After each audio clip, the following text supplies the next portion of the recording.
आप सुन रहे हैं उपन्यास कटोरा भर खून, भाग 10वां। हरिपुर गढ़ी के अंदर राजा करण सिंह अपने दीवान खाने में दो मुसाहबों के साथ बैठा कुछ बातें कर रहा है। सामने हाथ जोड़े हुए दो जासूस भी खड़े महाराज के चेहरे की तरफ देख रहे हैं। उन दोनों मुसाहबों में से एक का नाम शंभुदूत है और दूसरे का नाम स्वरूप सिंह है। राजा, रामदास के गायब होने का तरदुद तो था ही, मगर हरि सिंह का पता लगने से और भी जी बेचैन हो रहा है। शंभू, रामदास तो भला एक काम के लिए भेजे गए थे, शायद वे काम अभी तक नहीं हुआ इसलिए अटक गए होंगे, मगर हरि सिंह तो कहीं भेजे भी नहीं गए। स्वरूप, जितना बखेड़ा है सब नाहर सिंह का किया है। राजा, बेशक ऐसा ही है, ना मालूम हमने उस कमबख्त का क्या बिगाड़ा है जो हमारे पीछे पड़ा है। वह ऐसा शैतान है कि हरदम उसका डर बना रहता है और वह हर जगह मौजूद मालूम होता है। बीर सिंह को कैद खाने से छुड़ा लेकर जा भागा। उसने हमारी महीनों की मेहनत पर मिट्टी डाल दी और बच्चन के हाथ से मोहर छीनकर बनी बनाई बात बिगाड़ दी। नहीं तो रियाया के सामने बीर सिंह को दोषी ठहराने का पूरा बंदोबस्त हो चुका था। उस मोहर के जरिए बड़ा काम निकलता और बहुत सच्चा जाल तैयार हो जाता। स्वरूप, सो सब तो ठीक है, मगर कुंवर साहब को आप कब तक छिपाए रहेंगे? आखिर एक ना एक दिन तो भेद खुल ही जाएगा। राजा, तुम बेवकूफ हो। जिस दिन सूरज सिंह को जाहिर करेंगे उस दिन अफसोस के साथ कह देंगे कि भूल हो गई और बीर सिंह को कत्ल करने का महीनों अफसोस कर देंगे, मगर वह किसी तरह हाथ लगे भी तो अभी तो नाहर सिंह उसे छुड़ा ले गया है। स्वरूप, यहाँ की रियाया बीर सिंह से बहुत ही मोहब्बत रखती है। उसे इस बात का विश्वास होना मुश्किल है कि बीर सिंह ने कुमार सूरज सिंह को मार डाला। राजा, इसी विश्वास को दृढ़ करने के लिए तो मोहर चुराने का बंदोबस्त किया गया था, मगर वह काम ही नहीं हुआ। शंभू, यहाँ की रियाया ने बड़ी धूम मचा रखी है। एक बेचारा हरिहर सिंह आपका पक्षपाती है जो रियाया की कमेटी का हाल कहा करता है। अगर आप बड़े बड़े सरदारों और जमींदारों का जो आपके खिलाफ कमेटी कर रहे हैं बंदोबस्त नहीं करेंगे तो जरूर एक दिन वे लोग बलवा मचा देंगे। राजा, उनका क्या बंदोबस्त हो सकता है? अगर उन लोगों पर बिना कुछ दोष लगाए जोर दिया जाए तो भी तो गदर होने का डर है। हाँ, ये सब खराबी नाहर सिंह की बदौलत है। अफसोस, अगर लड़कपन ही में हम बीर सिंह को खत्म करा दिए होते तो काहे को ये नौबत आती। क्या जानते थे कि वह लोगों का इतना प्रेम पात्र बनेगा। उसने तो हमारी कुल रियाया को मुट्ठी में भर लिया। अब नेपाल से खड़ग सिंह तहकीकात करने आए हैं, देखें वे क्या करते हैं। हरिहर की जुबानी तो यही मालूम हुआ है कि यहाँ के रईसों ने उन्हें अपनी तरफ मिला लिया है। स्वरूप सिंह, आज की कमेटी से पूरा हाल मालूम हो जाएगा। राजा, बच्चन सिंह 20-25 आदमियों को साथ लेकर उसी तरफ गया हुआ है, देखें वे क्या करता है। स्वरूप, खड़ग सिंह 300-400 आदमियों के साथ हैं। अगर अकेले दुकेले होते तो आप खपा दिए जाते। राजा, तो क्या अब हम उन्हें छोड़ देंगे? अजी महाराज, नेपाल तो दूर है, खड़ग सिंह के साथियों तक को तो पता लगेगा ही नहीं कि वह कहाँ गया या क्या हुआ। महाराज नेपाल को लिख देंगे कि हमारी रियाया को भड़का कर भाग गया। हाँ, सुजन सिंह के बारे में भी हमको पूरी तरह सोच विचार कर लेना चाहिए। सलाह विचार करते करते रात का ज्यादा हिस्सा बीत गया और केवल घंटे भर रात बाकी रह गई। महाराज की बातें खत्म भी ना हुई थी कि सामने का दरवाजा खुला और एक लाश उठाए हुए 4 आदमी कमरे के अंदर आते हुए दिखाई पड़े। अब हम थोड़ा सा हाल तारा का लिखते हैं, जिसे इस उपन्यास के पहले ही बयान में छोड़ आए हैं। तारा बिल्कुल ही बेबस हो चुकी थी। उसे अपनी जिंदगी की कुछ भी उम्मीद ना रही थी। उसका बाप सुजन सिंह उसकी छाती पर बैठा जान लेने को तैयार था और तारा भी ये सुनकर कि उसका पति बीर सिंह अब जीता नहीं बचेगा, मरने के लिए तैयार थी। मगर उसकी मौत अभी दूर थी। एकाएक 2 आदमी वहां जा पहुंचे, जिन्होंने पीछे से जाकर सुजन सिंह को तारा की छाती पर से खींच लिया। सुजन सिंह लड़ने के लिए मुस्तैद हो गया और उसने वह हरबा जो तारा की जान लेने के लिए हाथ में लिए हुए था एक आदमी पर चलाया। उस आदमी ने भी हरबे का जवाब खंजर से दिया और दोनों में लड़ाई होने लगी। इतने ही में दूसरे आदमी ने तारा को गोद में उठा लिया और लड़ते हुए अपने साथी से विचित्र भाषा में कुछ कहकर बाग के बाहर का रास्ता लिया। इस कश्मकश में बेचारी तारा डर के मारे एक दफे चिल्लाकर बेहोश हो गई। उसे तन बदन की सुध नहीं रही। जब उसकी आंख खुली उसने अपने को एक साधारण कुटिया में पाया। सामने मंद मंद धूनी जल रही थी और उसके आगे सिर से पैर तक भस्म लगाए बड़ी बड़ी जटा और लंबी दाढ़ी में गिरह लगाए एक साधु बैठा था, जो एक तक तारा की तरफ देख रहा था। उस साधु की पहली आवाज जो तारा के कान में पहुंची कि वे थी, बेटी तारा तू डर मत, अपने को संभाल और होश हवास दुरुस्त कर।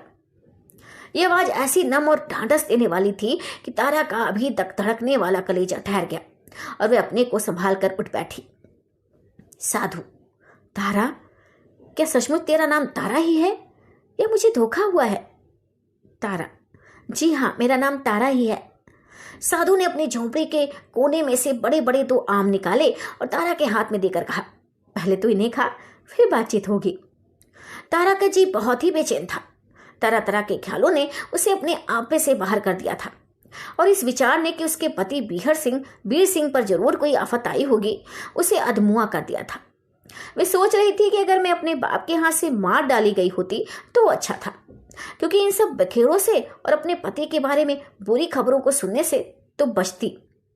तारा ने आम खाने से इनकार किया, मगर साधु महाशय के बहुत जिद करने और समझाने से लाचार हुई और आम खाना ही पड़ा। हाथ धोने के लिए जब वह कुटी के बाहर निकली तब उसे मालूम हुआ कि ये कुटी एक नदी के किनारे पर बनी हुई है और चारों तरफ जहां तक निगाह काम करती है मैदान और सन्नाटा ही दिखाई पड़ता है। समय दोपहर का था, बल्कि धूप ढल चुकी थी जब तारा हाथ मुंह धोकर बैठी और यूं बातचीत होने लगी। साधु, हाँ तारा, मैं उम्मीद करता हूं कि तू अपना सच्चा सच्चा हाल मुझसे कहेगी। तारा, बेशक, मैं आपसे जो कुछ कहूंगी सच कहूंगी, क्योंकि मुझे आपसे अपनी भलाई की बहुत कुछ उम्मीद है। साधु, मेरे सामने अग्नि जल रही है, मैं इसे साक्षी देकर कहता हूं कि तू मुझसे सिवाय भलाई की बुराई की उम्मीद जरा भी मत रख। हाँ, अब कह तू कौन है और तुझ पर क्या आफत आई है? तारा, मैं राजा करण सिंह के खजांची सुजन सिंह की लड़की हूं। साधु, वही लड़की जिसकी शादी वीर सिंह के साथ हुई है? तारा, जी हाँ। साधु, तेरा बाप है तो क्या हुआ, मगर मैं ये कहने से बाज नहीं आऊंगा कि सुजन सिंह बड़ा ही बेईमान, नमक हराम और खुदगर्ज आदमी है। साथ ही इससे वीर सिंह की वेता, लायकी और रियाया परवरी मुझसे अपनी तारीफ कराए बिना नहीं रहती। वीर सिंह बड़ा ही धर्मात्मा और साहसी है। हाँ तारा, जब तू सुजन सिंह की लड़की है तो जरूर राजा के यहाँ भी आती जाती होगी। तारा, जी हाँ, पहले तो मैं महीनों राजा की ही के यहाँ रहा करती थी, मगर अब नहीं। अब तो राजा और पिता दोनों ही के यहाँ आना जाना बंद हो गया। साधु, सो क्यों? तारा, क्योंकि दोनों मेरी जान के ग्राहक हो गए हैं। साधु, खैर दोनों जगह का आना जाना बंद होने का सबब पीछे सुनूंगा। पहले बता कि तेरे पिता सुजन सिंह कटोरा भर खून के नाम से क्यों डरता है और कांपता है? इसमें क्या भेद है?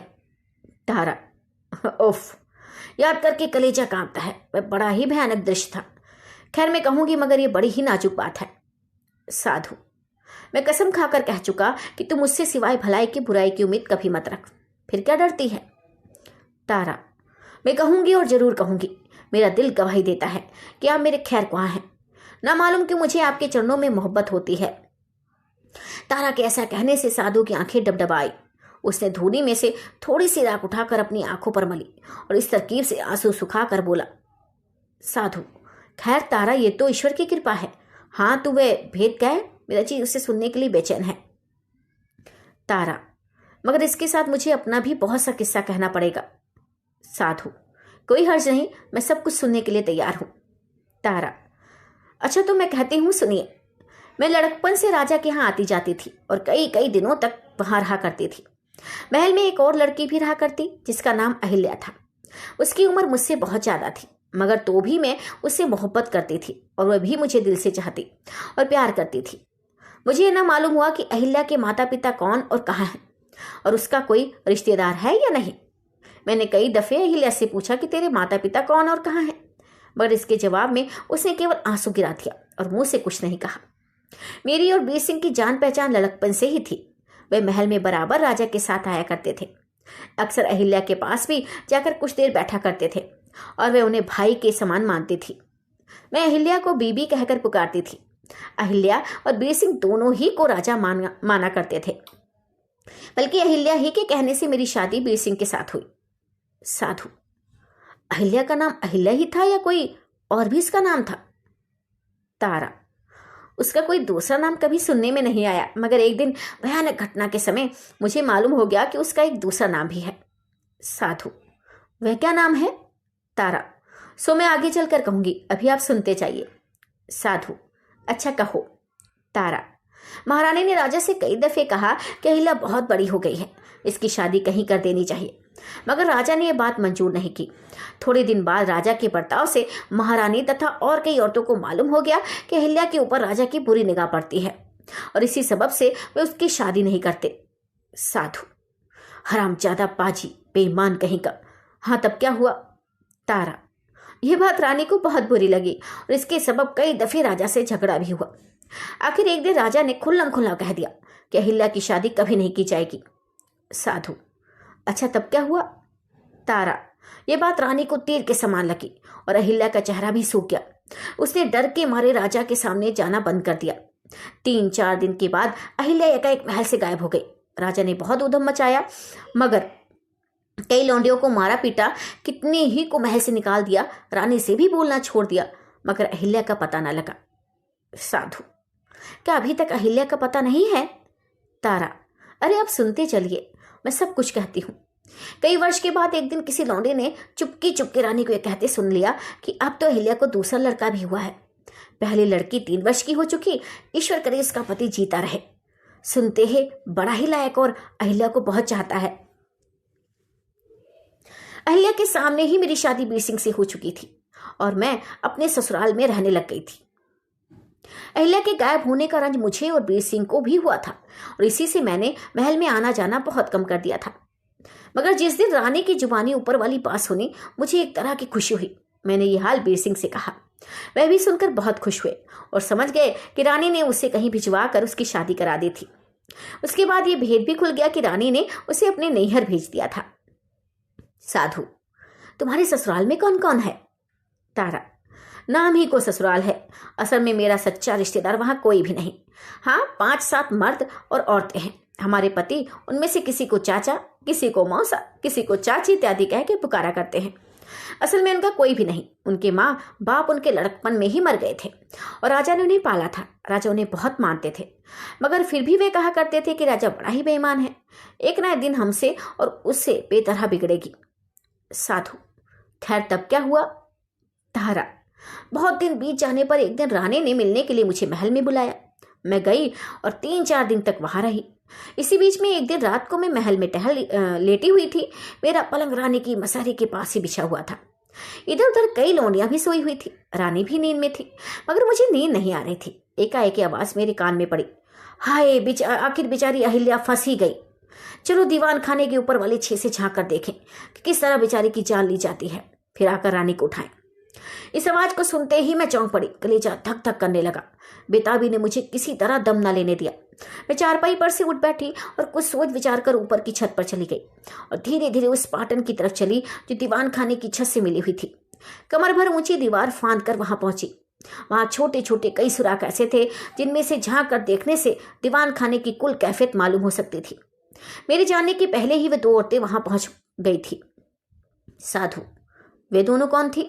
तारा, दोनों रानी साहिबा की लौंडियां थी। मुझे देखते ही मेरे पास पहुंची और हाथ जोड़कर बोली, ईश्वर के वास्ते आप कोई ऐसा काम ना करें जिससे हम लोगों की और आपकी भी जान जाए। अगर राजा जान जाएगा कि किसी ने देख लिया तो बिना जान से मारे ना छोड़ेगा। इसके जवाब में मैंने कहा, तुम खाते जमा रखो, किसी को कुछ भी ना होगा। यह दीवान खाना पुराना था। जब से राजा ने अपने लिए दूसरा दीवान खाना बनवाया तब से वर्षों हुए ये खाली ही पड़ा था। इसमें कभी चिराग भी नहीं जलता था। लोगों का ख्याल था कि इसमें भूत प्रेत रहते हैं, इसलिए कोई उस तरफ जाता भी नहीं था। मैंने सुराग में से झांक कर देखा। सामने ही बेचारी अहिल्या सिर झुकाए बैठी आंसू गिरा रही थी। एक तरफ कोने में 5-4 कुदाल जमीन खोदने वाले पड़े थे, दूसरी तरफ मिट्टी के 20-25 घड़े जल से भरे पड़े हुए थे।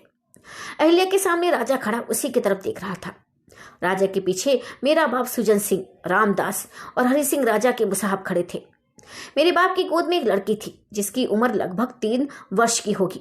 हाय, उसकी सूरत याद पड़ने से रोंगटे खड़े हो जाते हैं। उसकी सूरत किसी तरह भुलाए नहीं भूलती। राजा ने अहिल्या से कहा, सुंदरी, तू मेरी बात मानेगी, तू मेरी होकर नहीं रहेगी। साधु, क्या नाम लिया? सुंदरी? तारा, जी हाँ सुंदरी। उसी समय मुझे मालूम हुआ कि उसका नाम सुंदरी भी है। साधु, हाय अच्छा, तब क्या हुआ? तारा, सुंदरी ने सिर हिलाकर इनकार किया। साधु, फिर क्या हुआ? तारा, राजा ने कहा, सुंदरी अगर तू मेरी बात नहीं मानेगी तो पछताएगी। मैं जबरदस्ती तुझे अपने कब्जे में करके अपनी ख्वाहिश पूरी कर सकता हूँ, मगर मैं चाहता हूँ कि एक दिन के लिए क्या हमेशा के लिए तू मेरी हो जा। अगर तेरी इच्छा है तो तेरे लिए रानी को भी मार डालने को मैं तैयार हूँ और तुझे अपनी रानी बना सकता हूँ। इसके जवाब में सुंदरी ने कहा, अरे दुष्ट, तू बेहदी बातें क्यों बकता है? अगर तू साक्षात इंद्र भी बनकर आए तो वो भी मेरे दिल को नहीं फेर सकता। साधु, शाबाश। अच्छा, तब क्या हुआ? तारा। राजा ने मेरे पिता की तरफ कुछ इशारा किया। उसने लड़की को जिसे वह गोद में लिए हुए था चादर से बांध खूंटों के साथ उल्टा लटका दिया और खंजर निकाल सामने जा खड़ा हुआ। लड़की बेचारी चिल्लाने लगी और सुंदरी की आंखों से भी आंसू धारा बह चली। राजा ने फिर पुकार कर कहा, सुंदरी अब भी मान जा, नहीं तो तेरी इस लड़की के खून से तुझे नहलाऊंगा। हाय, क्या मैंने अपने पति के साथ दगा करूं और उसकी होकर दूसरे की बनूं? ये कभी नहीं हो सकता। राजा ने हरि सिंह और मेरे पिता की तरफ कुछ इशारा किया। हरि सिंह ने कटोरा लड़की के नीचे रख दिया। मेरे पिता ने खंजर से लड़की का काम तमाम करना चाहा, मगर ना मालूम कहां से उसके दिल में दया का संचार हुआ कि खंजर उसके हाथ से गिर पड़ा। राजा को उसकी अवस्था देख क्रोध चढ़ गया। तलवार खींचकर मेरे पिता के पास जा पहुंचा और बोला, हरामजादे, क्या मेरी बात तू नहीं सुनता? खबरदार, होशियार हो जा। इस लड़की का खून इस कटोरे में भरकर मुझे दे, मैं जबरदस्ती हरामजादी को पिलाऊंगा। लाचार मेरे बाप ने फिर खंजर उठा लिया। उसका दस्ता इस जोर से बेचारी चिल्लाती हुई लड़की के सर में मारा कि सर फूट की तरह फट गया और खून का तरारा बहने लगा। ये हाल देख बेचारी सुंदरी चिल्लाई और हाय करके बेहोश हो गई। मेरे भी आवाज आते रहे और मैं भी बेहोश होकर जमीन पर गिर पड़ी। घंटे भर के बाद जब मुझे होश आया, मैं उठी और उसी सुराग की राह झांक कर देखने लगी, मगर इस वक्त दूसरा ही समा नजर पड़ा। उस दीवान खाने में ना तो सुंदरी थी और ना वह लटकती हुई लड़की।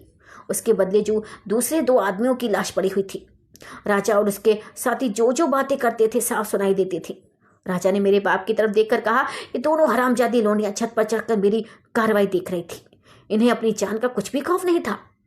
हरि सिंह, इन दोनों की लाशें ऐसी जगह पहुंचाओ कि हजारों वर्ष बीत जाने पर भी किसी को इनके हाल की खबर ना हो। तेने बहुत बुरा किया जो तारा को छोड़ दिया। बेशक अब वह भाग गई होगी, लेकिन तेरी जान तभी बचेगी जब तारा का सर मेरे सामने लाकर हाजिर करेगा, वह भी ऐसे ढब से किसी को कानो कान खबर ना हो कि तारा कहाँ गई और क्या हुई। बेशक तारा ये हाल बीर सिंह से भी कहेगी। मुझे लाजिम है कि जहां तक जल्द हो सके बीर सिंह को भी इस दुनिया से उठा दूं। ये सुनते ही मेरा कलेजा कांप उठा और ये सोचती हुई कि मैं अभी जाकर अपने पति को इस हाल की खबर करूंगी जिससे वे अपनी जान बचा सके, वहां से भागी और महल से एक लौंडी को साथ ले तुरंत अपने घर चली आई। साधु महाशय तारा के मुंह से इस किस्से को सुनकर कांप गए और देर तक गौर में पड़े रहने के बाद बोले, ये राजा बड़ा ही दुष्ट और दगाबाज है, लेकिन ईश्वर चाहेगा तो बहुत जल्द अपने कर्मों का फल भोगेगा।